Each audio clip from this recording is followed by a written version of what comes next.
कोणाला देशभक्त म्हटलं जात आहे? जे पळून गेले 42च्या आंदोलनापासून, ज्यांचा वंदे मातरमचा कधी संबंध नव्हता. भाई वैद्यांनी पुस्तिका लिहिली आहे. भाई त्यात म्हणालेत की मी जेव्हा वंदे मातरम म्हणायचो, हे म्हणायचे लोक नका म्हणू, पोलीस येऊन उचलतील, असं हे म्हणायचे. राष्ट्रगीत यांनी नाकारलं. आजही त्यांच्या कार्यक्रमांमध्ये फक्त वंदे मातरम म्हणतात. वंदे मातरम राष्ट्रगान आहे, तेही तेवढंच आदरपूर्वक आहे. पण राष्ट्रगानाचा आणि राष्ट्रगीताचा दर्जा वेगळा आहे, कारण जनगण मन हे भारताच्या घटनेने, संविधानाने अंगीकृत केलेलं राष्ट्रगीत आहे आणि म्हणून त्याचं महत्व आहे. यांनी ते म्हणलं नाही. बायका पुरुषांपेक्षा जास्त कारभार चांगला करतात कारण त्या कमी भ्रष्ट असतात, असं माझं मत आहे स्वतःच. पण आपल्याला ती आपल्या डोक्यात मनुस्मृतीच बसलेली आहे. म्हणजे इतकी मनुस्मृती बसलेली आहे की एखाद्या बाईनी गाडीनी क्रॉस केलं तर चालत नाही, रागाने बघतात. खरंय की नाही? डोक्यातच बसले ते पूर्ण. आणि लोक विचारतात आमच्याकडे कुठे मनुस्मृती? अरे तुमच्या डोक्यात मनुस्मृती आहे. मनुस्मृती घरात आणि पुस्तकात कशाला राहायला लागते? ती डोक्यात असते आणि ती बसलेली आहे. जर न्यायाची गोष्ट नसती तर न्याय मनुस्मृतीचा राहिला असता या देशात. मनुस्मृतीचा न्याय काय आहे? तो न्याय असा आहे की जर शूद्रांनी धन चोरलं तर फक्त चोरलेलं धन परत घ्यावं. बिचाऱ्याकडे असंही काही नाही दुसरं द्यायला. किती मोठेपणा बघा मनाचा. जर वैश्यानी चोरलं तर दुप्पट घ्यावं, क्षत्रियांनी घेतलं तर चौपट घ्यावं आणि ब्राह्मणांनी घेतलं तर 16पट घ्यावं. कुणालाही वाटेल बा कमाल आहे, सामाजिक न्याय आहे हा. तर किती ब्राह्मणांकडून 16, पण त्याच्यात 2 खाली कंडिशन्स अप्लाय ते आहेत, 2 खाली बारीक अक्षरात. एक म्हणजे न्यायाधीश हा ब्राह्मणच असला पाहिजे आणि दुसरं म्हणजे त्याला वर्णानुसार न्याय देण्याची मुभा असली पाहिजे. म्हणजे तो म्हणू शकतो की हा गुन्हेगार आहे पण हा ब्राह्मण आहे, मी याला सोडला. एक नवा पॅटर्न आलेला आहे, चंद्रचूड पॅटर्न आलेला आहे आता भारताच्या राजकारणात. तो असाच आहे थोडासा. म्हणजे mister X is guilty but there is no punishment, असा तो पॅटर्न आहे. मी त्याला चंद्रचूड पॅटर्न म्हणतो. म्हणजे कसं, इलेक्ट्रॉल बॉन्ड चुकीचे आहेत, घटनाबाह्य आहेत, अतिशय चुकीचं आहे, हे पापच आहे. पण आता घेतलेच आहेत तर राहू द्या.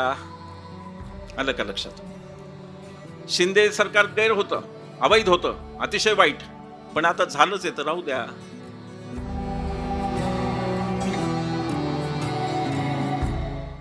आपली जरा मानसिकता बदलत चाललेली आहे. मी लिहिलं की आज मी नागपूरला या कार्यक्रमासाठी आहे. फेसबुकवर ते एकाने इनबॉक्स मधून मी लिहिलं, अरे तुम्ही त्यांच्या बालेकिल्ल्यात जाऊन बोलणार आज. मी म्हटलो त्यांचा बालेकिल्ला कधी झाला? ही तर आमची दीक्षाभूमी आहे. पलीकडे आमचं सेवाग्राम आहे, पवनार आहे. नोंदणी सुद्धा नसलेल्या एका NGOचं कधीपासून बालेकिल्ला असतो? बालेकिल्ला तर बाबासाहेबांचा असतो, गांधीजींचा असतो. यांचा कधी बालेकिल्ला झाला बा?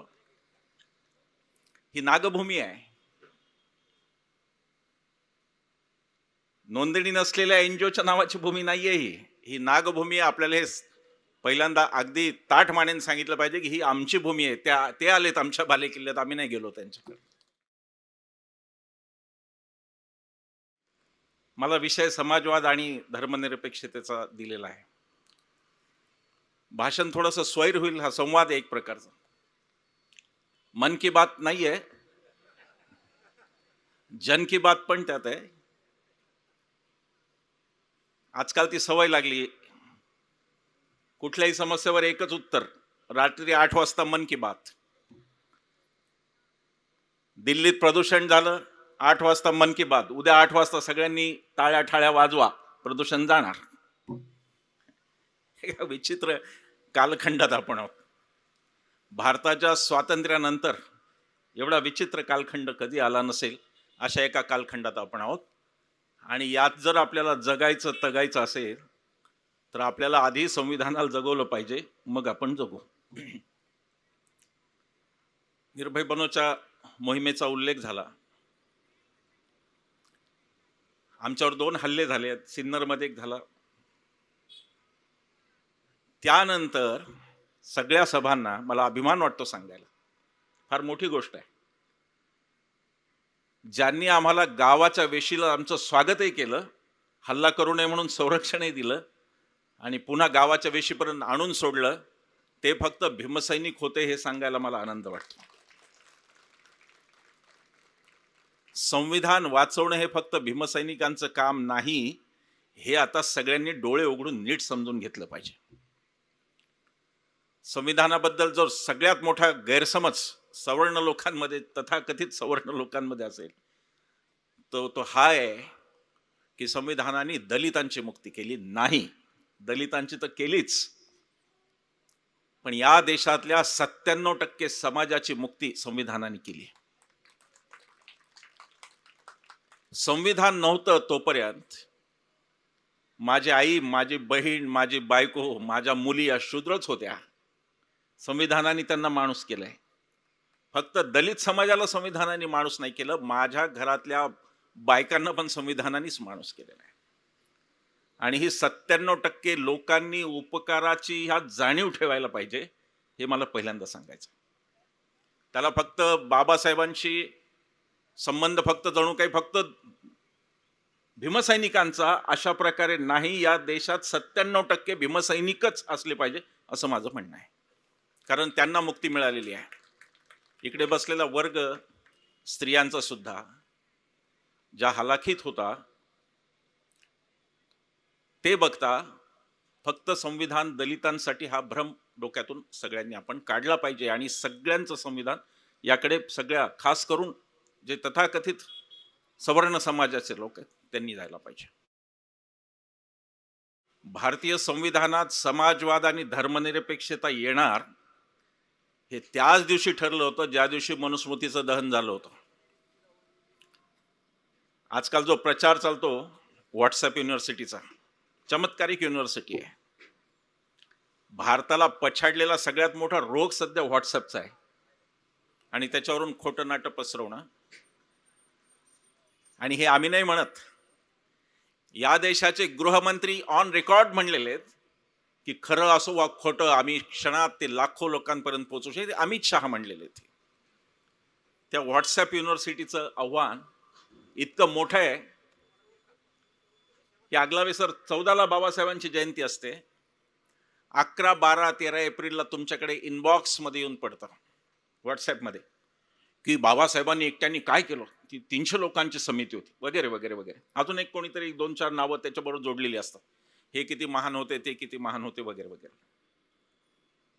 मग त्या गाढवांना आपल्याला टी कृष्णम्माचारींचं भाषण त्यांना द्यावं लागतं की मसुदा समितीत 7 सदस्य होते, पण त्यातले 6 कधीच आले नाहीत, त्यातले 2 वारले, असं काहीतरी आहे. कृष्णम्माचारींचं भाषण आहे त्याच्यावर. आणि अंततः संविधान लिहिण्याची जबाबदारी मसुदा समितीचे अध्यक्ष म्हणून फक्त एकट्या बाबासाहेबांवर येऊन पडली. आणि म्हणून बाबासाहेब घटनेचे शिल्पकार हे त्या गाढवाला आपल्याला रिटर्नमध्ये सांगायला लागतं. ते आपल्यालाही माहिती करून घेणं आवश्यक आहे. आपला अभ्यास वाढवण्याची आपल्यालाही गरज पडली. आभार आहेत त्या व्हॉट्सअप युनिव्हर्सिटीचे की आज लोक बोलतायत, तरुण मुलं आज चिकित्सकपणे बघतायत, बाबासाहेबांकडे बघतायत, गांधी, नेहरू, पटेल सगळ्यांचा अभ्यास कर, चांगली गोष्ट आहे एका अर्थाने. पण त्या व्हॉट्सअप युनिव्हर्सिटीच्या भूतानी एक अजून गैरसमज पक्का केला. तो गैरसमज हा की धर्मनिरपेक्षता आणि समाजवाद हे 2 शब्द नंतर घुसडले गेले. म्हणजे घुसडले म्हणजे कसे की कोणीतरी गावाच्या चावडीवर आपली राज्यघटना ठेवली होती, कोणीतरी रात्री अंधारात घोंगडी पांघरून आला आणि घुसडून गेला, अशा रीतीने ते बोलतात. ते संसदेने मान्य केलेले शब्द आहेत. हे लोक खोलात जातच नाही, त्यांना जायचंच नाहीये, कारण ते खोलात गेले की त्यांचीच इज्जत निघून जाते. खोलात जात नाहीत. संविधान तयार होताना याची चर्चा झाली होती की नाही यावर ते विचार करत नाहीत.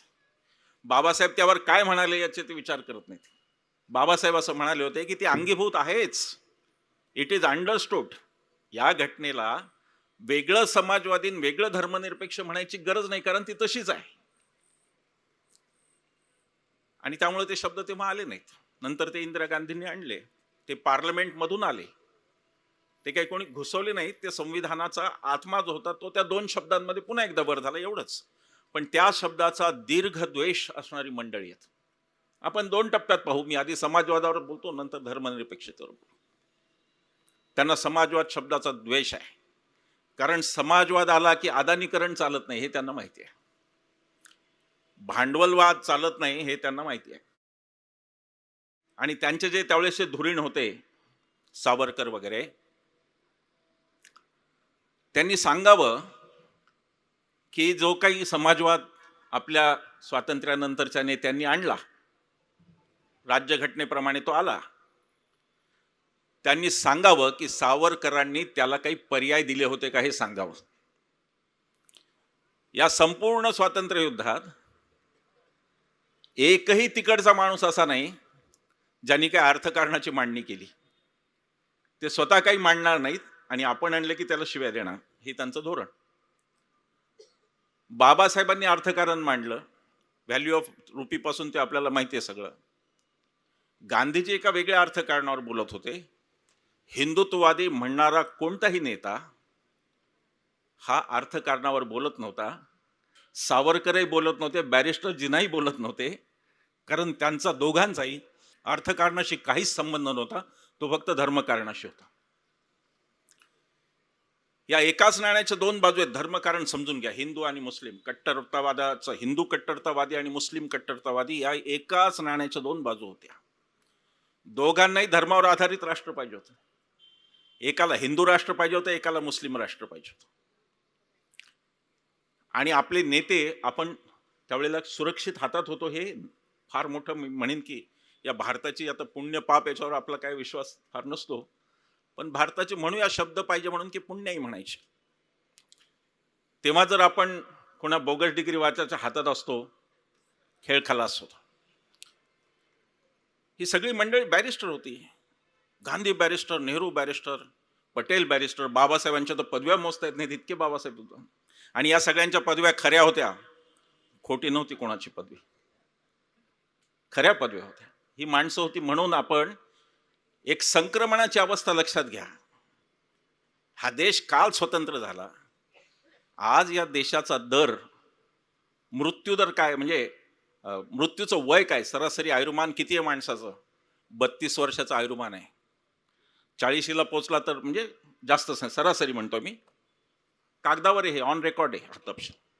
40 वर्ष जगला तर म्हणायचे अरे वा खूप जगले की. हे माणसं पटापट मरत होती कोणत्याही साथीत. कोणतीही साथ यायची माणसं मरायची, दुष्काळातही मरायची, साथ आली की मरायची, कॉलराने मेली, आमक्याने मेली, तमक्याने मेली.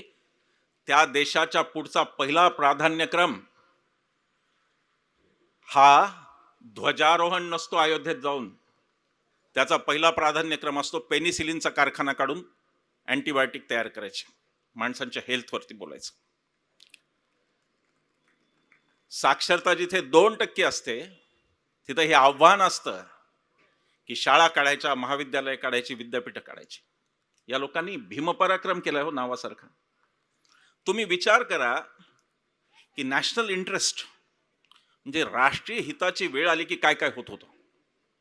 बाबासाहेब कायदा मंत्री होते. ते म्हणू शकले असते की बा नाही माझं काम फक्त कायद्याचं आहे, माझं नाही.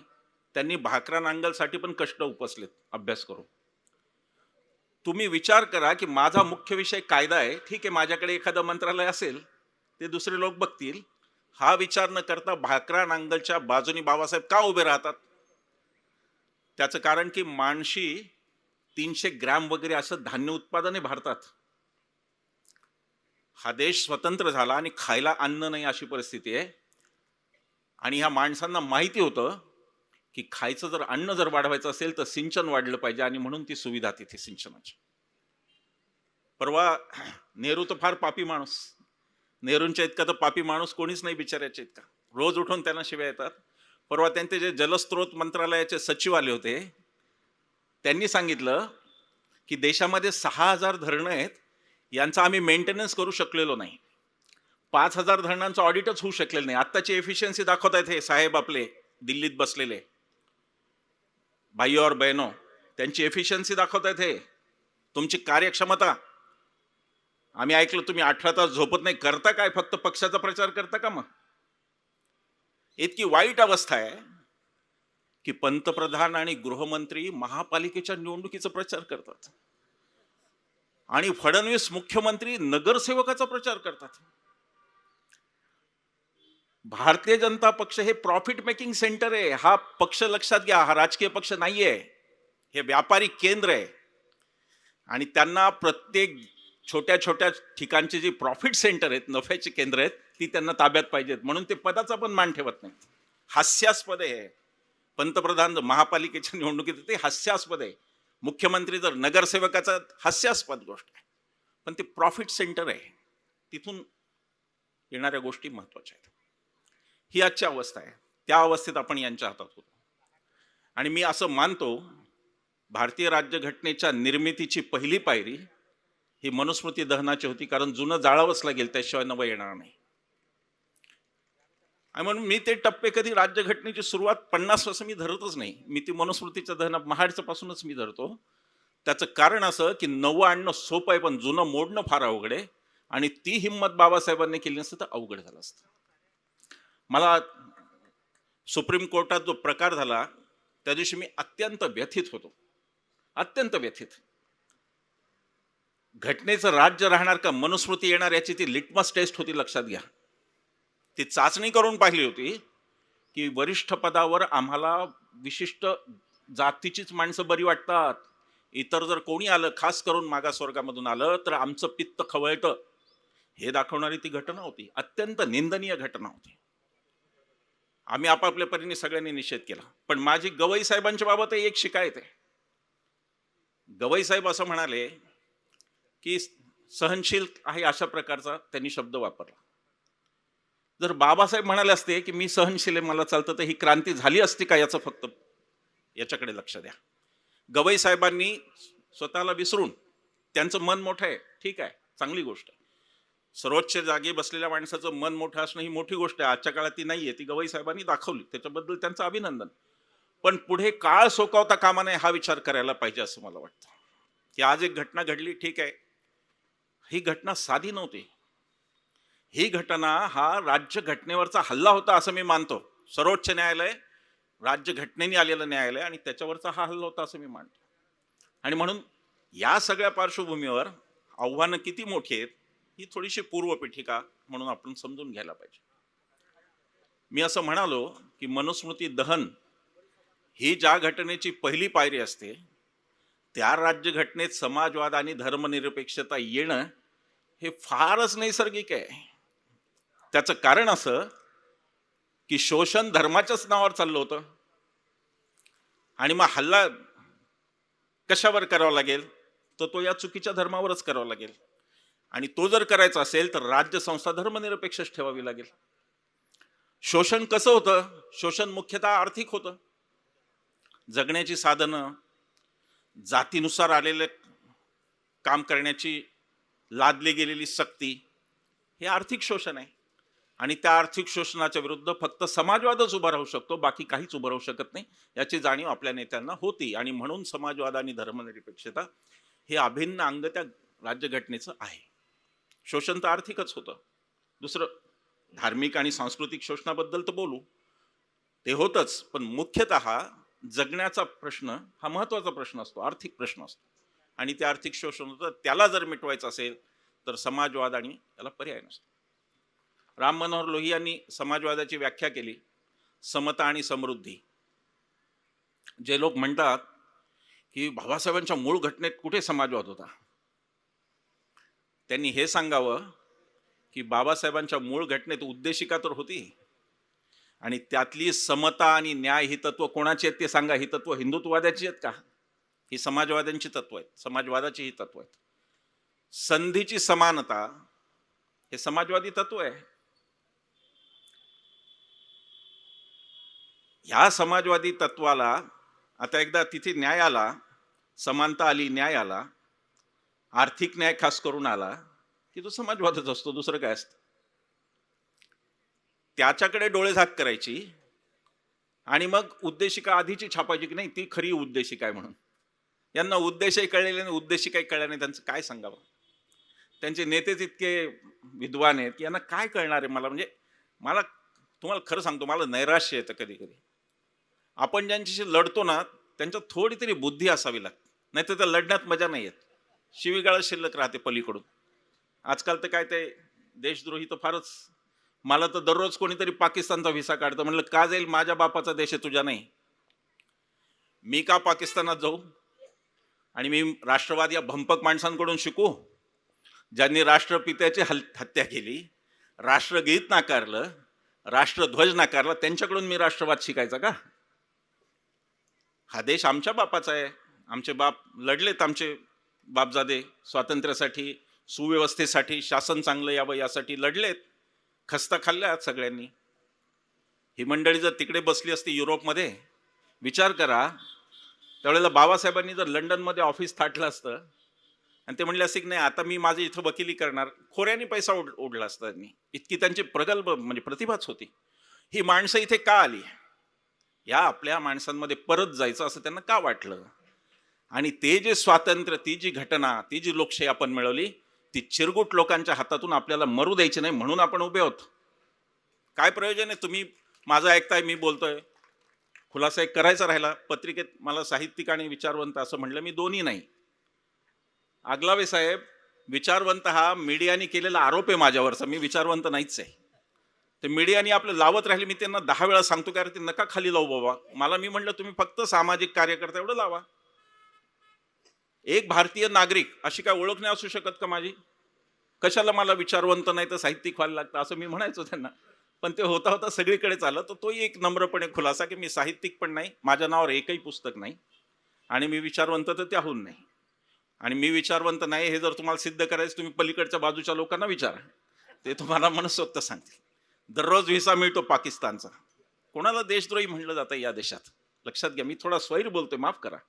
धर्मनिरपेक्षतेचा विषय येणारच आहे म्हणून हे बोललं पाहिजे. कोणाला देशभक्त म्हणलं जात आहे? जे पळून गेले 42च्या आंदोलनापासून, ज्यांचा वंदे मातरमचा कधी संबंध नव्हता. भाई वैद्यांनी पुस्तिका लिहिली आहे. भाई त्यात म्हणाले की मी जेव्हा वंदे मातरम म्हणायचो, हे म्हणायचे लोक नका म्हणू, पोलीस येऊन उचलतील, असं हे म्हणायचे. राष्ट्रगीत यांनी नाकारलं. आजही त्यांच्या कार्यक्रमांमध्ये फक्त वंदे मातरम म्हणतात. वंदे मातरम राष्ट्रगान आहे, तेही तेवढंच आदरपूर्वक आहे. पण राष्ट्रगानाचा आणि राष्ट्रगीताचा दर्जा वेगळा आहे, कारण जनगण मन हे भारताच्या घटनेने, संविधानाने अंगीकृत केलेलं राष्ट्रगीत आहे आणि म्हणून त्याचं महत्व आहे. यांनी ते म्हणलं नाही. त्यातही बघा गंमत, संपूर्ण वंदे मातरम, ते वंदे मातरमची तिसरी चौथी कडवी ही काही कारणाने, त्यावेळेस जुन्या काव्य असेल ते काही कारणाने ती धार्मिक थोडासा त्याच्यामध्ये एक टच दिसतो, आणि म्हणून असं ठरलं की पहिली 2 कडवी गायची. यांना इतिहासच माहीत नाही. हा ठराव करणाऱ्या समितीत, त्या समितीचे अध्यक्ष सरदार पटेल होते, ज्यांचा पुतळा केला इकडे मोठा, आणि त्या समितीत सुभाषबाबू होते, ज्यांचं दोघांचं हे नाव घेतात ना. काही दिवसांनी अशी परिस्थिती आहे की आपल्याला ऐकावं लागेल की सरदार पटेल हे संघाचे 3रे सरसंघचालक होते, असंही ऐकावं लागेल आपल्याला. काय मी काँग्रेसच्या लोकांना सांगितलं की मणिबेन पटेलची डायरी आहे सरदारांच्या मुलीची, ती मराठीत आणा, कळेल संघाचे संबंध काय होते. सर, एक फक्त जाता जाता उदाहरण सांगतो, बाकी हा विषय वेगळा आहे. सरदारांचा पुतळा केलाय भव्य. विषय काय आहे? विषय असा आहे की आपले राष्ट्रपुरुष, त्यांचे विचार पुढे न्यायचे नाही, फक्त मलाई खायची त्यांचं नावं वापरून. त्यांच्या पुतळ्यापुढे फक्त उभं राहायचं, ते थरथरणारे हात वगैरे काय काय काय काय ते सगळं चालतं. सरदार पटेलांची एक गोष्ट फक्त सांगतो. गांधीजींची हत्या झाली बिर्ला भवनमध्ये, आणि हजारो लोक जमले की इथे गांधीजींचं स्मारक व्हायला पाहिजे. तिथे ते गेले. आता पेच असा होता की ती खाजगी जागा होती घनश्यामदास बिर्लांची. 15-16 पत्रांचा करस्पॉन्डन्स आहे नेहरू आणि पटेलांच्या मध्ये, आणि शेवटच्या पत्रात पटेल असं म्हणतात, सरदार पटेल, की मला वाटत नाही बापूंचं स्मारक दगडविटांमध्ये आहे, पुतळ्यांमध्ये आहे, असं मला वाटत नाही. असं म्हणणाऱ्या सरदारांचाच मोठा पुतळा, ही विसंगती आहे. एका दमात नावं घेतात, चीड येते तेव्हा. अरे तुम्ही हेडगेवारांचं नाव बाबासाहेबांचं नाव सोबत, पण आता त्यांना सगळेच पाहिजेत. गांधीजी प्रातस्मरणीय, बाबासाहेब ते कोणता तरी मध्ये मंच निघाला होता बराच, समरसता. समरसता म्हणजे काय? समता आणि समरसतेत काय फरक आहे? तर समता म्हणजे मी आणि तुम्ही सारखेच आहोत हे म्हणणं म्हणजे समता, आणि मी आणि तुम्ही झाकीर हुसेनचा तबला सारखाच रस घेऊन ऐकू हे म्हणजे समरसता. कोणतं समता आणि कोणतं समरसता आपण ओळखून घ्यायचं, आपल्याला तेवढं कळतं. मूळ जे आपले राष्ट्रपुरुष होते त्यांचा विचार पूर्णतः मारायचा. रोहित वेमुलाची हत्या होते, बाबासाहेबांचा विचार होता का तो? ॲट्रॉसिटीज होतात, सर्वोच्च न्यायालयात बूट फेकला जातो, ते विचार कोणाचे बाबा? मग बाबासाहेबांना कशाला घेता तुमच्यात? कशासाठी? अट्टहास काय? पण ही पद्धत आहे. ज्या नेत्यांची समज आणि प्रगल्भता ही अतिशय उत्तम होती, त्यापैकी एक बाबासाहेब होते. जे काही घडत होतं देशामध्ये, जे काही चाललं होतं, आव्हान दुहेरी होतं. लढा कोणाशी होता? इंग्रजांशी तर असेलच हो, पण इंग्रज सोडून गेल्यावर पुढे काय, हा पण मोठा लढा होता. की पुढे काय, सत्ता कोणाची, जुलूम कोणाचे, तो प्रश्न आपल्या संविधानाने सोडवला. अशा संविधानाला समाजवादीच राहावं लागतं आणि संधीची समानता बोलावीच लागते, त्याबद्दल काही शंका नाही. आजकाल खूप मोठे मोठे पंडित लोक आलेत, काय ते फ्रेंच राज्यक्रांती असणार, स्वातंत्र्य समता हे असतील फ्रेंच राज्यक्रांतीची मूल्य, पण त्या ठिकाणाहून चांगलं घेतलं तर तुमच्या पोटात काय दुखतं? जगभर एक रिव्होल्यूशन होत होती, पाश्चिमात्य देशांमध्ये रिव्होल्यूशन होत होती आणि माणुसकीची नवी मूल्य वर येत होती. त्यातली आली आमचे. तुम्हाला काय त्रास, काय तुम्हाला? चांगलं बोलायचंच नाही. संविधान हा जसा काय आपला शत्रू असे बोलणारे लोक आहेत या देशात, हे या देशाचं दुर्भाग्य आहे की असे लोक आहेत. अहो, मी शहरून गेलो, एका संविधानाच्या एका परिषदेत मी गेलो होतो, माझं भाषण होतं. श्रीलंकेचे एक विद्वान आले होते.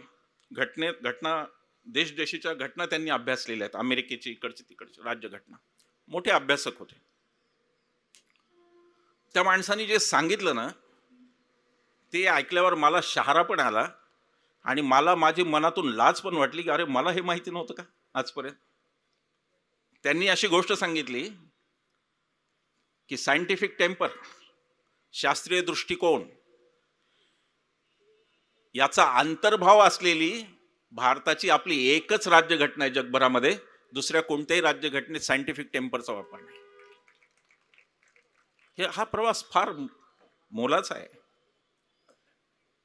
हा प्रवास इंटरेस्टिंग आहे. मी इथे बसलेल्या तरुण मुलांना सांगेन की संविधान सभेचे इतिवृत्तांत वाचा. ज्यांना कोणाला प्रश्न पडतो बाबासाहेब शिल्पकार का, त्यांनी तर ती जरूर वाचावीत.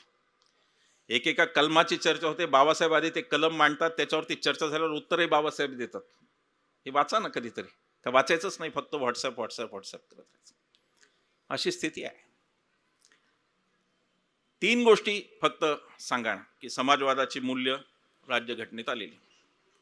आर्थिक न्याय समाजवादाचं मूल्य आहे. न्यायाची आपण गोष्ट करू. 3 न्याय: आर्थिक, सामाजिक, राजकीय. आर्थिक न्याय समाजवादाचीच रचना आहे. बाबासाहेबांचं तर स्वप्न असं होतं की या देशातल्या जमिनींचं सुद्धा सरकारीकरण झालं पाहिजे. हे बाबासाहेबांचं स्वप्न होतं. कसेल त्याची जमीन वगैरे नंतरच्या काळात आल्या गोष्टी, पण मुख्य विषय आर्थिक आहे. तो आर्थिक न्याय देण्याच्या बाबतीत आपण किती सक्षम राहिलो हे आपण स्वतःला विचारलं पाहिजे. हेतू काय होता बाबासाहेबांचा आणि आपण काय केलं याचं एकदा मूल्यमापन केलं पाहिजे. गेल्या 10 महिन्यामध्ये मराठवाड्यात 899 शेतकऱ्यांनी आणि विदर्भात 800 शेतकऱ्यांनी आत्महत्या केल्यात. 1700 आत्महत्या 10 महिन्यात. हे आर्थिक न्यायाचं तत्व लागू न करण्याची ही परिणिती आहे. शेतकऱ्यांनी घेताना सगळं MRP वर घ्यायचं, बियाणं MRP वर घ्यायचं, खत MRP वर घ्यायचं, औषध MRP वर. जाताना त्याच्या मालाला MRP नाही आहे, ते MSP काही थोड्या पिकांना आहे. समाजवाद का आवश्यक घटनेत, त्याच्यासाठी मी हे सांगतोय की तेही जर नसतं तर यांनी तो विषय सोडून लावला असता. सायंटिफिक टेम्पर हा जर बाबासाहेबांनी घटनेत शब्द घातला नसता तर अंधश्रद्धा विरोधी कायदा कधी होऊ शकला नसता. यांनी तो होऊच दिला नसता. यांच्या मनात आलं तर हे आजही सती कायदा लागू करतील, आलंय तिथपर्यंत. राजाराम मोहन रॉय ब्रिटिशांचे एजंट होते वगैरे, सुरू झालेत वल्गना. हे धर्माच्या नावावर तेही करतील. त्याला अडवलंय, ते संविधानाने अडवलंय.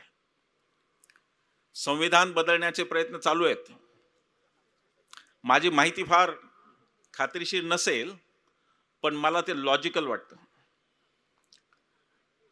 जे जे काही प्रयत्न होतात त्यावेळेला त्यांच्यासमोर एकच आकडा असतो, धोक्याचा एकच असतं, ते म्हणजे SC आणि ST खासदारांची असलेली संख्या. त्यांना असं वाटतं की सत्ता जाईल आपली. SC ST खासदार जर उठून उभे राहिले, संविधानाशी छेडखानी केली तर ते सहन करणार नाहीत हे त्यांना माहिती आहे. म्हणून त्यालाही धक्का लावायचा प्रयत्न होईल, चालूच असतात. आरक्षण तर इतकं डोळ्यात येतो, अरे बापरे बापरे. आता किती वर्ष? अरे मी म्हटलं 5,000 वर्ष. अन्याय 5,000 वर्षांचा आहे ना. मग 75 वर्षात आटोपतं का आरक्षण? त्याच्यावर गैरसमज किती पसरायचे. बाबासाहेबांनी खरं म्हणजे 10 वर्ष, अरे गाढवा, ते राजकीय आरक्षण होतं, सामाजिक आरक्षण नव्हतं 10 वर्ष ठेवलेलं. बाबासाहेबांनी अशी चूक कधी बाबासाहेब करणार नाहीत की सामाजिक आरक्षण 10 वर्ष, मग तो उडूनच गेलं असतं, नंतर झालाच संपला विषय सगळा. त्यांना सांगायला लागतं आपल्याला, ही घटनेवर प्रश्नचिन्ह उभी करणारे लोक गाढव असतात मुळात. हा खरा प्रॉब्लेम आहे. ते हुशार असते तर संवाद झाला असता, इथं येऊन बसले असते हुशार असते, पण ते गाढव असतात. हा खरा प्रॉब्लेम आहे. सामाजिक न्यायाच्या बऱ्यापैकी आपण राखीव जागा आणि हे सगळं आपण करू शकलो. त्याचा आधार पुन्हा घटनाच, समाजवादी घटना हाच त्याचा पुन्हा आधार. सर्वांना न्याय मिळाला पाहिजे, आर्थिक न्याय झाला पाहिजे, सामाजिक न्याय झाला पाहिजे. त्याच्यावरही चिडचिड तडफड चालू असते, पण अजून तरी ती हिंमत तेवढी झालेली नाही. होणार नाही अशी अपेक्षा करू. झाली तर सगळ्यांना पुन्हा लढणं आहेच, तो भाग वेगळाच. राजकीय न्यायाची गाडी पण आता मंडल साहेबांचेच, मला वाटतं ते त्यांच्याच घरातले ते येऊन गेले. राजकीय न्यायाचे पण गोष्टी काही पुढे गेल्या, त्या काही खूप पुढे गेल्या असं मला वाटत नाही, खास करून स्त्रियांच्या बाबत. मला एका पश्चिम महाराष्ट्रातल्या एका गावात बोलवलं होतं. त्यामुळे आमचे 15च्या 15 सगळे मेंबर ग्रामपंचायतीच्या स्त्री आहेत, तर तुम्ही या. मला कौतुक वाटलं, म्हटलं चांगली गोष्ट आहे, 10 वर्ष झाली या घटनेला, चांगलं आहे. मी तिथं गेलो. मी जात असताना स्टेजवर 15 पुरुष बसलेले होते. ते म्हटलं हे नाही, म्हणजे हे सरपंच, हे उपसरपंच. अहो म्हटलं पण महिला होत नाही, यांच्याच बायको आहेत ना म्हणले. याच्यात काही राजकीय न्याय झाला असं माझं मत नाही. जर अशा प्रकारची वागणूक स्त्रियांना मिळत असेल त्या पदावर आल्यावर सुद्धा, तर ही अंतर्मुख होण्याची गोष्ट आहे, चिंतनाची गोष्ट आहे की खरोखर हे का, असं का. बायका पुरुषांपेक्षा जास्त कारभार चांगला करतात कारण त्या कमी भ्रष्ट असतात, असं माझं मत आहे स्वतःच. पण आपल्याला ती आपल्या डोक्यात मनुस्मृतीच बसलेली आहे.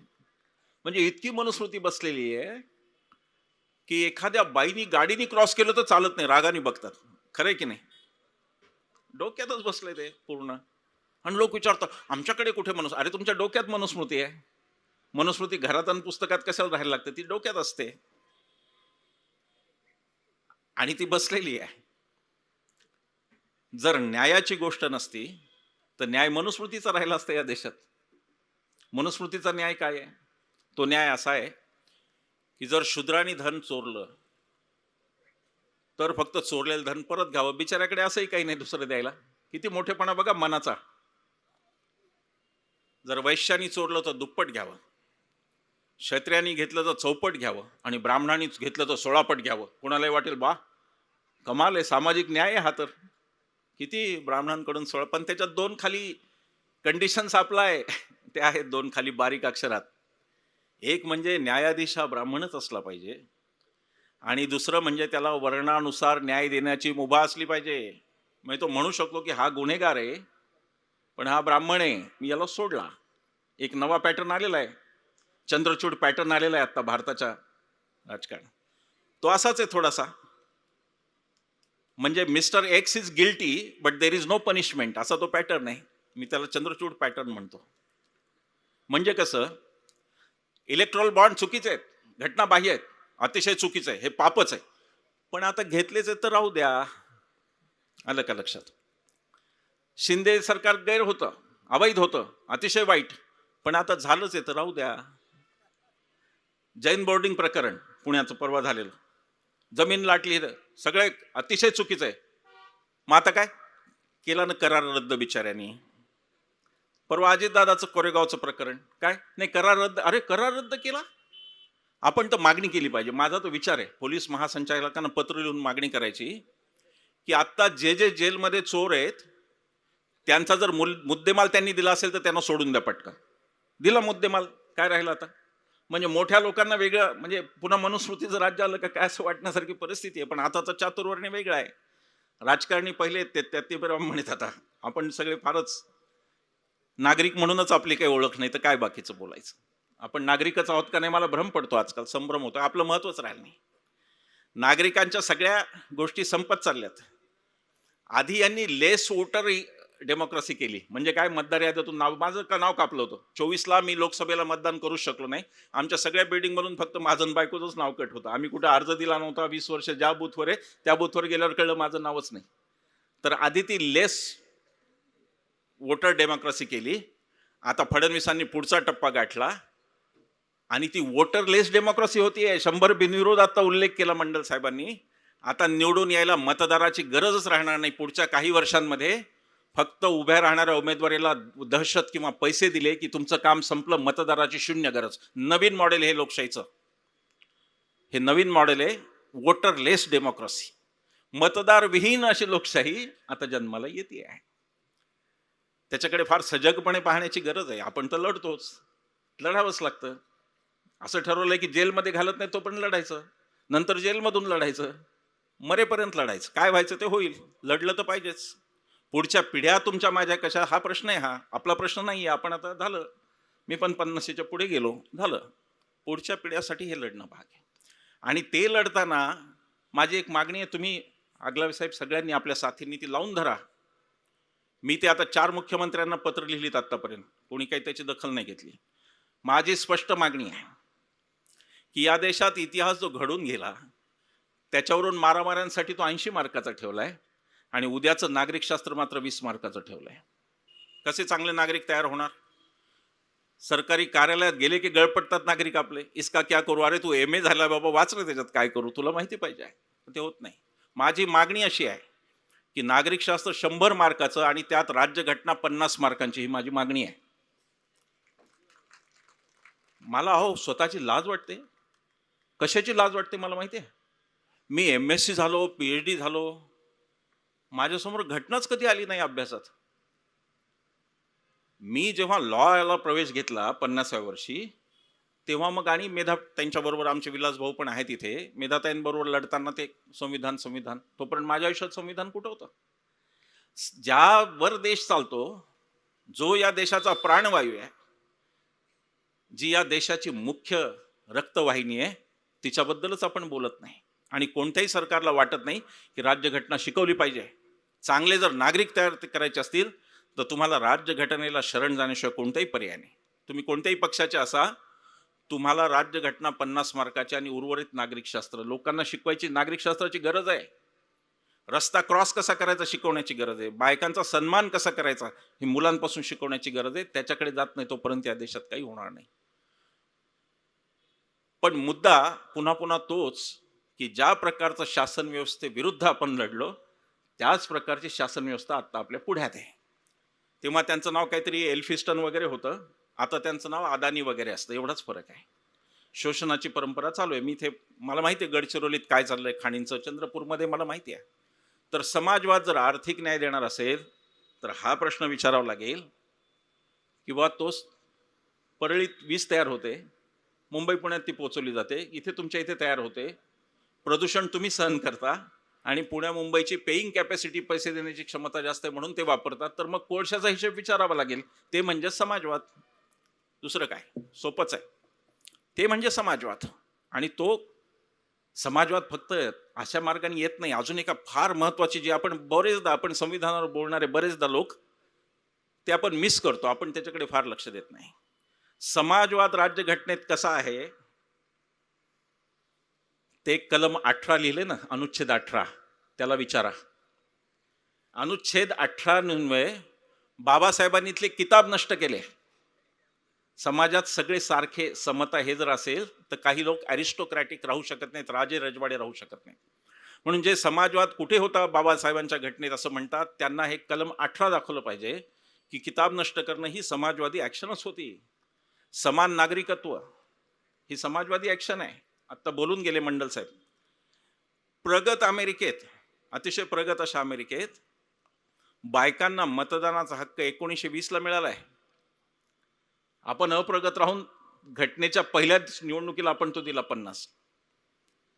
ह्याचं महत्व लक्षात घ्या.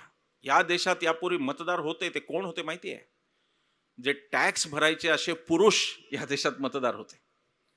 म्हणजे टॅक्स न भरणारे पुरुष आणि टॅक्स भरणाऱ्या किंवा न भरणाऱ्या महिला यांना काही अक्कल नाही, असं त्या सरकारचं मत होतं.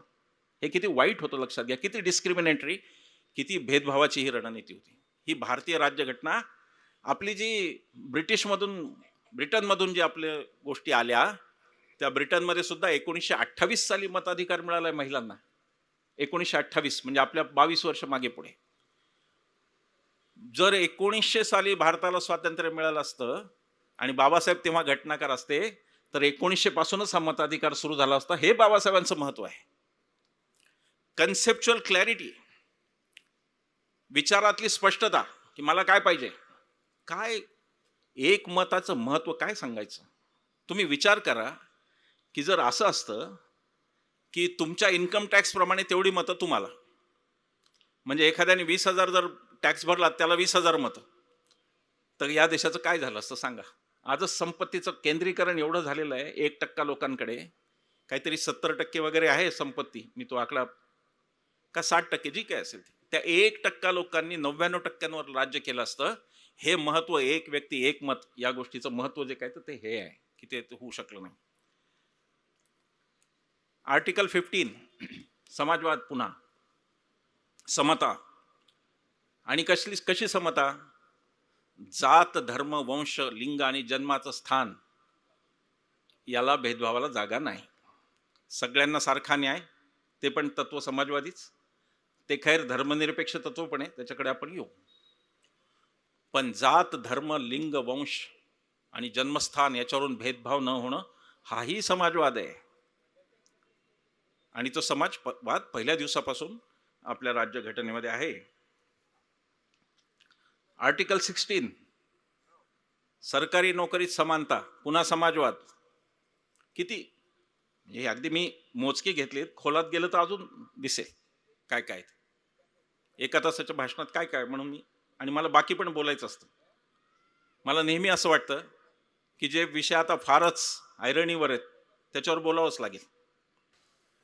डायरेक्टिव्ह प्रिन्सिपल्स, मार्गदर्शक तत्व, कल्याणकारी राज्य ही त्यातली नोंद समाजवादी आहे. कल्याणकारी राज्य कोणी मांडलं? सावरकरांनी मांडलं का जिनांनी मांडलं? कोणी मांडलं? ते घटनेने मांडलं ना.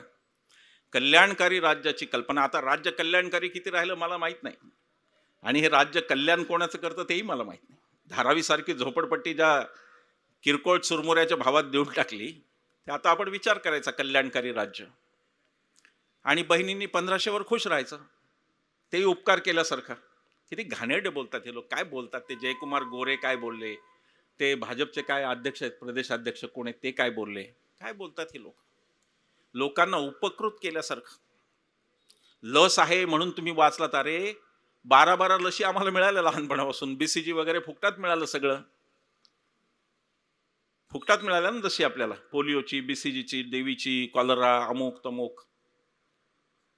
ते नेते सुसंस्कृत होते, त्यांनी कधी फोटो नाही छापले स्वतःचे. इथे 1500ला 2 लसी दिल्या, त्याच्यावर पण फुकटमध्ये पुन्हा यांचं ते विकट हास्य करणारा फोटो त्या लसीच्या याच्यावर. काय बोलायचं. आणि वर आज तो माणूस त्यांच्या पक्षाचा म्हणतो की लसी दिल्या म्हणून तुम्ही वाचलात. संपूर्णपणे साम्राज्यशाहीकडे आपण चाललेलो आहे, जिथे राजा आणि प्रजा असेल. जे बाबासाहेबांनी जे जे नष्ट केलं, किताब नष्ट केले, विषमता नष्ट केली, ते पुन्हा यांनी आणलेलं आहे. आणि म्हणून यांचा आमचा विरोध आहे. यांचं काय आमचं धुऱ्यावरचं भांडण नाही. माझी शेती परभणीला, मोदींची कुठं वडनगरला, आमचं काय भांडण आहे. भांडण असलं तर हेच आहे की आमच्या राष्ट्रपुरुषांना जो भारत पाहिजे होता त्याच्या विरुद्ध दिशेला तुम्ही देशाला नेतात. हे खरं भांडण आहे, बाकी काय भांडण नाही. वैर तर नाहीच, वैर करूच नाही कोणाशी. काय वैर करायचं. डायरेक्टिव्ह प्रिन्सिपल्सचं कल्याणकारी राज्य हा समाजवाद. आणि त्याच्या पुढचा प्रश्न, समाजवादाला पर्याय काय होता. समजा समाजवाद नको असं जर ठरलं असेल, त्याला पर्याय काय होता.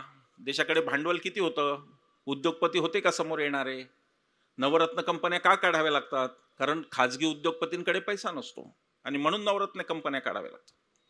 धरणं कशी बांधायची? 3,000 धरणं नेहरूंच्या कारकिर्दीत त्यांनी बांधलीत. विचार करा. या माणसाला 5,000चं ऑडिट होत नाही, तो माणूस 3,000 धरणं बांधली होती त्या सरकारनी. तुम्ही विचार करा. मोठी गोष्ट आहे फार. ते सगळं नसेल तर पर्याय काय होता? टाटा बिर्ला इन्व्हेस्टमेंट करू शकणार होते त्यावेळेसचे? नव्हते करू शकणार. किती करणार होते करून. जो देश दारिद्र्यात खितपट निगेटिव्ह मध्ये ज्याचा GDP, त्या देशाला समाजवादाशिवाय पर्याय नसतो हे आपण ठासून सांगितलं पाहिजे. आणि हे सांगितलं पाहिजे की हो, बाबासाहेबांच्या राज्यघटनेत पहिल्या दिवसापासून समाजवादी हे सांगितलं पाहिजे. दुसरा विषय जरा अजून गंभीर आहे, तो आहे धर्मनिरपेक्षता. त्याच्यावर तर फार डोकं उठतं त्यांचं. धर्मनिरपेक्षता त्यांचे शत्रू आहेत ते. त्याचं कारण उघड आहे. त्यांना भारताचा हिंदू अफगाणिस्तान किंवा हिंदू पाकिस्तान करायचं हे त्याचं कारण आहे. निर्बुद्धपणे बोलतात, अरे जो पाकिस्तान जिनांनी वाटून घेतला त्याची आजची स्थिती तर बघा.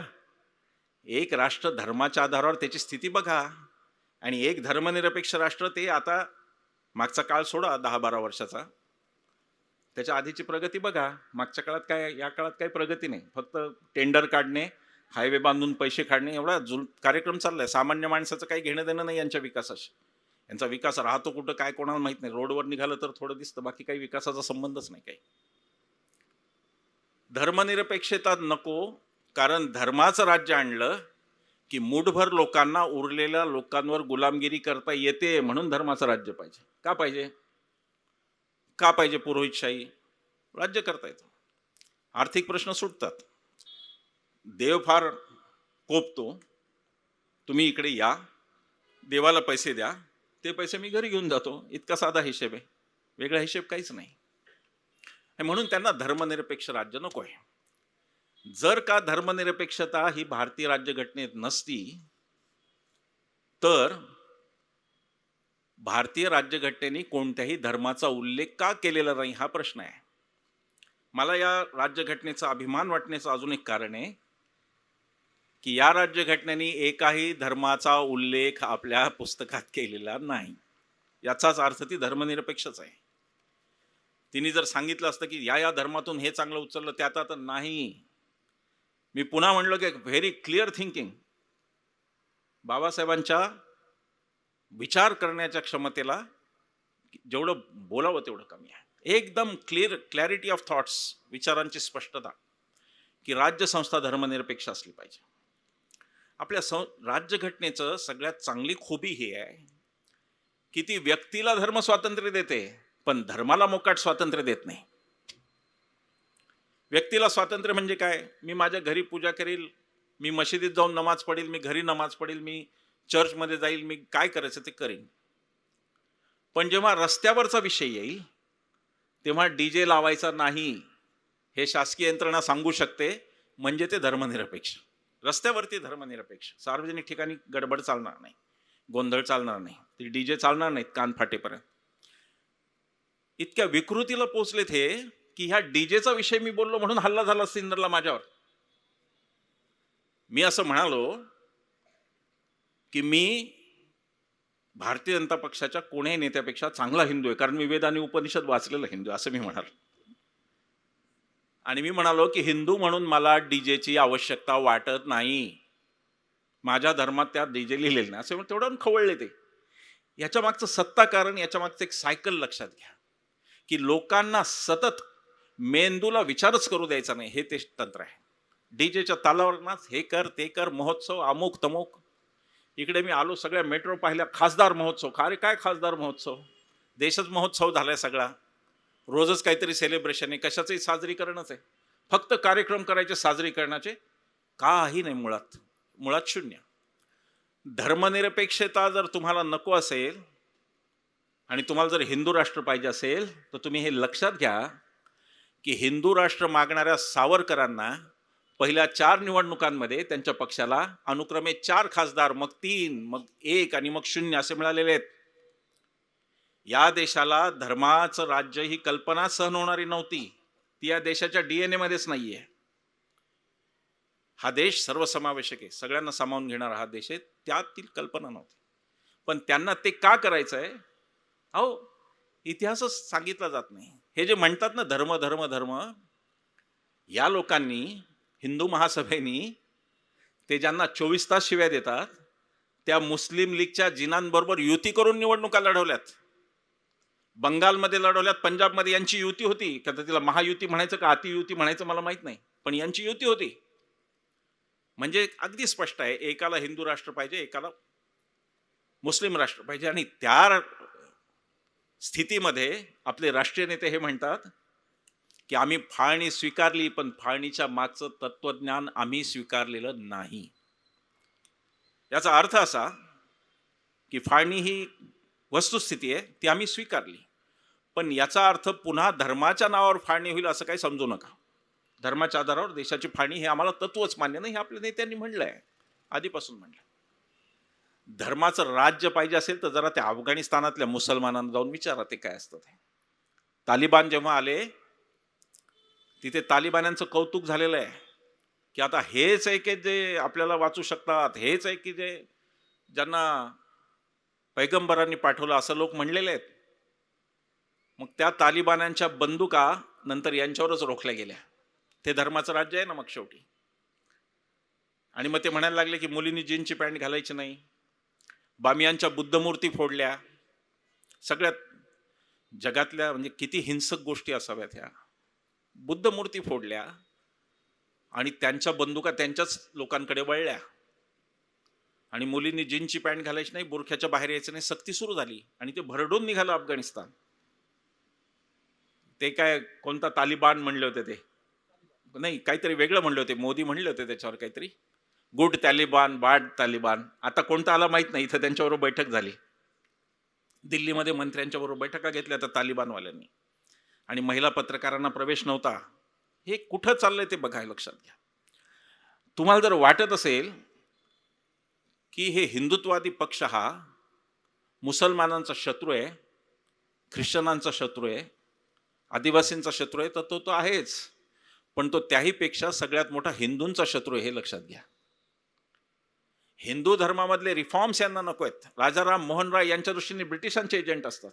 सुधारणा करणारे सगळे यांच्या दृष्टीने ब्रिटिशांचे एजंट असतात. यांची गोळी महात्मा गांधीसाठी असते, जीनासाठी नसते, हे लक्षात घ्या. ह्या विचारसरणीचा जर धोका सगळ्यात कोणाला, तो जास्त विचार हिंदू समाजाने त्याच्यावर करायचा. हा हिंदूंनाच मोठा धोका आहे हा विचार करायचा. आणि जर धर्माचं राज्य आलं तर काय होईल त्याची कल्पना न केलेली बरी. सेक्युलर स्टेट म्हणताना त्याचे दोन अर्थ आपण घेतो. पहिला घेतो तो इहवादी, जडवादी. आपली राज्यघटना जडवादी आहे, पारलौकिक, ती काही समजत नाही. म्हणजे उद्या एखादा भारतीय नागरिक वर गेला तर मग वर गेलं की स्वर्ग आहे आणि रंभा आणि उर्वशी पुष्पगुच्छ देऊन त्याचं स्वागत करतात. हे काही आपल्या राज्यघटनेत नाही. ही राज्यघटना इहलौकिक जीवनाचा विचार करते. आणि ती इहलौकिक जीवनाचा विचार करत असताना पारलौकिकाला ती काहीही समजत नाही.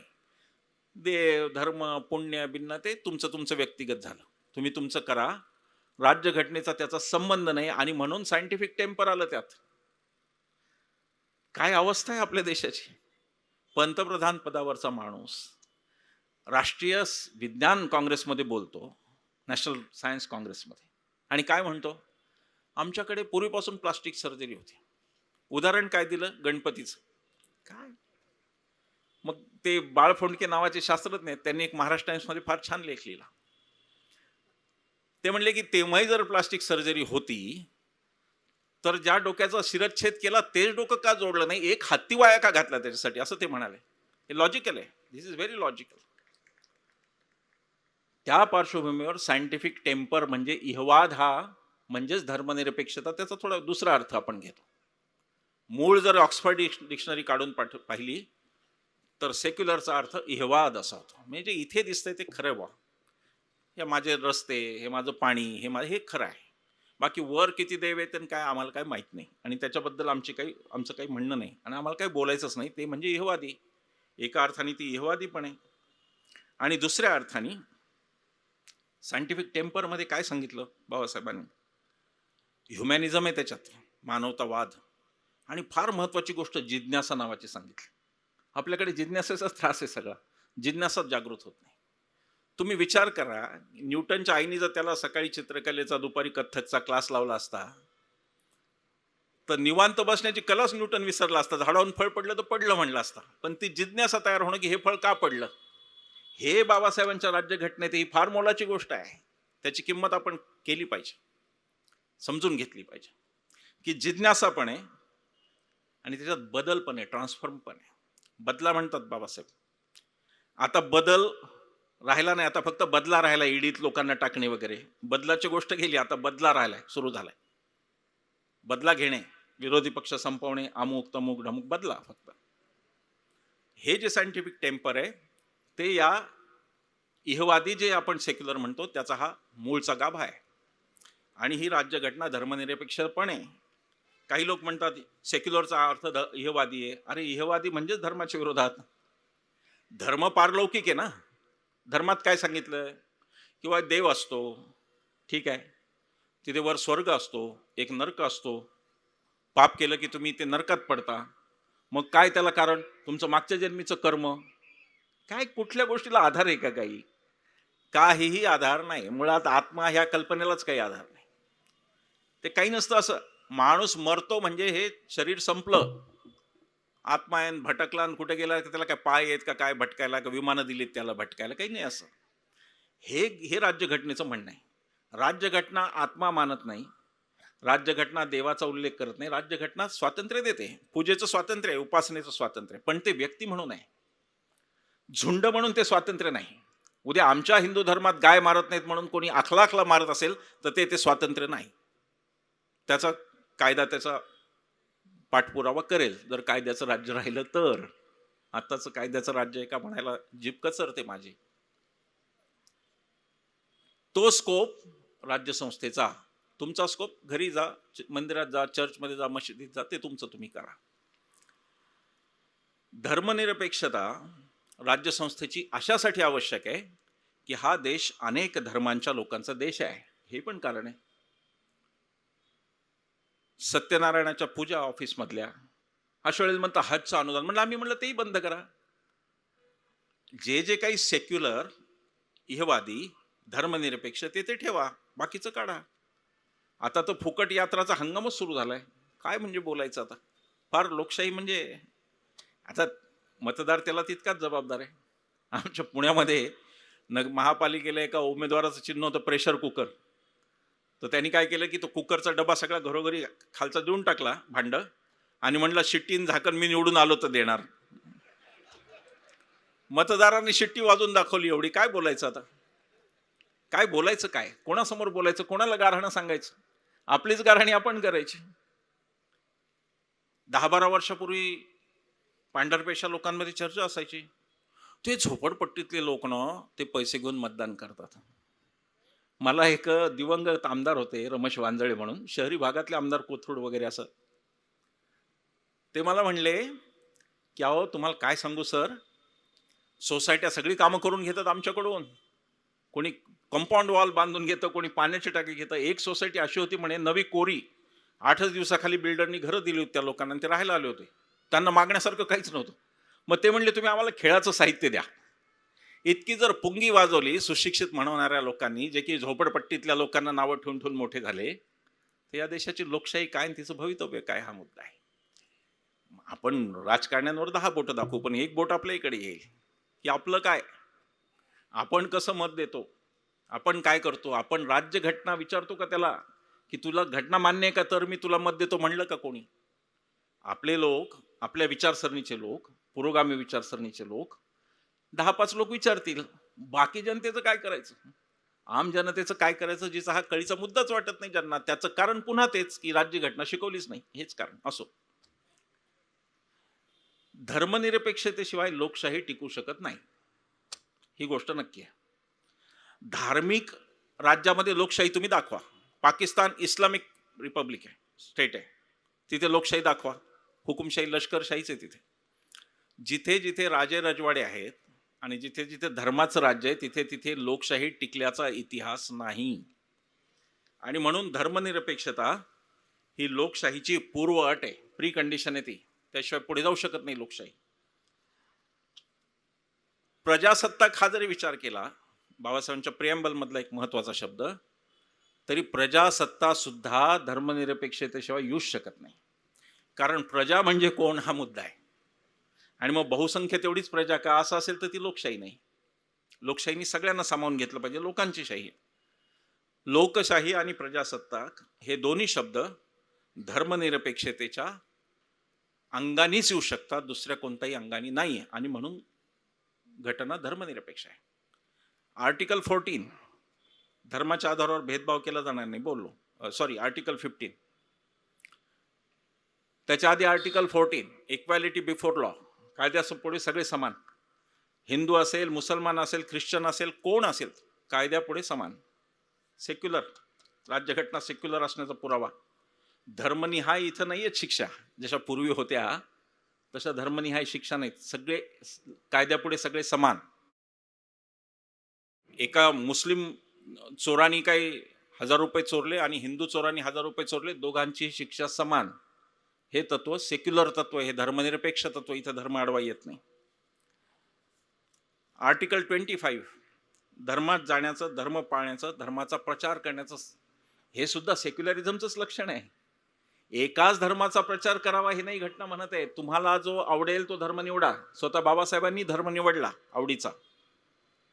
आता ही गोष्ट वेगळी की धर्मांतराची घोषणा 35 साली झाली येवल्याच्या परिषदेत, आणि 21 वर्ष वाट पाहिली बाबासाहेबांनी. हा त्यांच्या सहनशीलतेचा मुद्दा आहे. ही व्यवस्था बदली नाही, इथली व्यवस्था हल्ली नाही, हा तुमचा माझा पराभव आहे. बाबासाहेबांची सहनशीलता मोठी का आपलं लक्षण खोटं, ह्याचा आपण विचार करायला पाहिजे. 21 वर्ष बाबासाहेबांनी 21 वर्षानंतर धर्मांतर केलं, आणि तोही धर्म असा निवडला जो प्रबुद्ध अशा अर्थाचा धर्म आहे. तर धर्मनिरपेक्ष लोकशाहीमध्ये आर्टिकल 26 धार्मिक व्यवहाराचं स्वातंत्र्य आणि आर्टिकल 29 अल्पसंख्याकांचं संरक्षण, हे पण सेक्युलरच आहे. पॉझिटिव्ह डिस्क्रिमिनेशन म्हणतो आपण याला. सकारात्मक भेदभाव असं आपण त्याला म्हणतो, की जे संख्येने कमी आहेत त्यांचं संरक्षण हे घटनेतून आलेलं आहे आपल्याला. ते आपलं राष्ट्रीय कर्तव्य आहे सगळ्यांचं. कोणी जर म्हणत असेल काय दिवस आलेत, भयंकर दिवस आलेत. हो, ते शाहरुख खानला ट्रोल केलं मध्ये, आपला तो नट शाहरुख खान मुसलमान म्हणून ट्रोल झाला मध्ये खूप.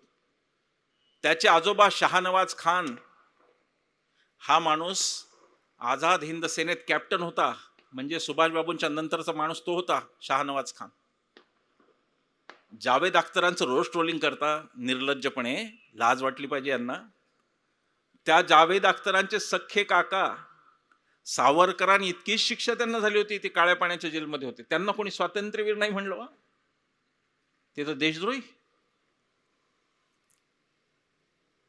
आता हमीद अन्सारी आपले उपराष्ट्रपती होते, आणि राम माधव नावाचा एक माणूस संघाचा, त्यांनी ते राष्ट्रगीताला उभे नाहीत राहत वगैरे सांगितलं.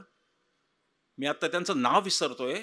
त्या हमीद अन्सारींचे काका, माझं चुकत नसेल तर उस्मान खान, हे भारत पाक युद्धामध्ये सगळ्यात जास्त लढलेला तो माणूस आहे. काश्मीर त्याच्यामुळे वाचलाय. त्या माणसाला देशद्रोही म्हणता तुम्ही? बिहारमध्ये चंपारणच्या लढ्यात गांधीजी गेले होते, आणि तिथे एक मुस्लिम खानसामा होता. त्या खानसाम्याला कळेना की इंग्रजांनी त्याला सांगितलं होतं यांच्या दुधात विष कालव म्हणून. त्याला कळेना की ते समोर कसं सांगायचं. त्यांनी भोजपुरी भाषेत राजेंद्र प्रसादांना सांगितलं, आणि गांधीजींचा जीव वाचला. हे लोक देशद्रोही. आणि गांधींना मारणारा देशप्रेमी काय? गोडसे देशप्रेमी काय? आणि ते खानसामा तो मुसलमान आहे म्हणून तो देशद्रोही काय? ही काय पद्धत आली? संताप होतो. म्हणजे असं वाटतं की काय करावं. आपण त्यातल्या त्यात आपल्याला अहिंसा शिकवलेली आहे, आपण काही नाही करू शकत दुसरं. आपण फक्त मेंदू बदलण्याचं काम करू शकतो, आणि ते नाही बदलले तर आपण सगळं संपलं असं म्हणून थांबवू शकतो. काय करणार आपण दुसरं? त्यांना ते देशद्रोही. अरे, मुसलमान होणं या देशात पाप आहे का काय? ते परवा ट्रेनचा एक किस्सा पाहिला मी, त्याची चौकशी करतायत. काय चाललंय काय तुमचं? आणि हे आपण का सहन करतोय? आपण हे सगळे म्हणून का सहन करतोय हा मुद्दा आहे. हे चाललेलं आहे. आर्टिकल 30 बाबासाहेबांची व्हिजन बघा. त्यावेळेला अल्पसंख्याकांच्या शिक्षण संस्थांच्या रक्षणाचं ते बोलतायत, आणि त्याचं कारण बाबासाहेबांच्या डोक्यात हे पक्क आहे की भारत एक सुरी देश होऊ शकत नाही. हा डायव्हर्सिटी असलेला, वैविध्य असलेला देश आहे. आणि या देशामध्ये प्रत्येक समुदायाला त्याची विविधता, त्याचे गुण, त्याच्या कला हे जतन करण्याचा पूर्ण अधिकार आहे. आणि म्हणून अल्पसंख्याकांच्या संस्थांना संरक्षण आहे. आज डायव्हर्सिटी नको आहे, वैविध्य नको आहे. वैविध्याचं बोललं तरी त्रास आहे. सगळं एक सुरी झालं पाहिजे, एकच देव, एकच धर्म, एकच माणूस पंतप्रधान आणि तोच सगळं करणार. सगळीकडे त्यांचेच फोटो. रेल्वे बघा मोदी, बसमध्ये मोदी, विमानात मोदी, मोदीच मोदी सगळीकडे. ही त्यांची, हा त्यांचा अजेंडा आहे. एकच धर्म, एकच देश, एकच माणूस, एक चालो कानू वरती, वगैरे वगैरे वगैरे वगैरे. ही त्यांचा अजेंडा आहे. आणि म्हणून त्यांना धर्मनिरपेक्ष राज्य नको आहे, हे आपण नीट लक्षात घेतलं पाहिजे. पण धार्मिक राज्य जर हे झालं तर आपलं काय होईल हे ऐकून सुद्धा माझ्या सुद्धा अंगावर शहारे येतात. की माझ्या मुलींना जर उद्या कोणी सांगितलं की आता तुम्ही परत नऊवारी नेसा, माझ्या अंगावर काटा येतो. कुठल्या प्रकारचं धार्मिक? आणि पुन्हा तुम्ही स्त्रियांना सती पाठवणार का, असाही विचार माझ्या डोक्यात. की धर्माचं राज्य आणायचं म्हणजे नेमकं काय आणायचं? आणि म्हणून ह्या धर्मनिरपेक्षतेवर त्यांचे सतत हल्ले होत असतात. त्यांना धर्मनिरपेक्ष राष्ट्र नको आहे. काही कडवे मुस्लिम असतील त्यांनाही नको असेल, मला कल्पना आहे त्याची. असं काही नाही की तेही असतील. आपला जो लढा आहे तो ह्या कट्टरतावाद्यांशी आहे. दोन्हीकडच्या कट्टरतावाद्यांशी आपला लढा आहे, हे आपल्याला शेवटपर्यंत लक्षात ठेवायला पाहिजे. आणि कट्टरतावाद जिथे जिथे येईल तिथे तिथे आपल्याला फक्त घटनाच कामा येईल, बाकी काही कामा येणार नाही. त्याला आपल्याला टॅकल करण्याची एकच व्यवस्था, ती म्हणजे राज्यघटना. दुसरी कोणतीही व्यवस्था आज आपल्यासमोर नाही. आणि म्हणून त्या राज्यघटनेला जपणं हे आपल्या प्राणापेक्षा जास्त मोठी गोष्ट आहे. हल्ले झाले तर झाले, एक विश्वंभर चौधरी जाईल, आसेम सरोद जाईल, जाऊ दे. भरपूर प्रजा, 140 कोटी. राज्यघटना जर नाही वाचली तर ह्या 140 कोटींच्या भवितव्यावर प्रश्नचिन्ह आहे. आणि म्हणून हा लढा महत्वाचा आहे, म्हणून हे संयोजन महत्वाचं आहे. आणि तुम्ही ते ज्या पद्धतीने केलं ते उद्याच्या भारताची आशा वाढवणार आहे. आपण निराशेत जाता कामा नये.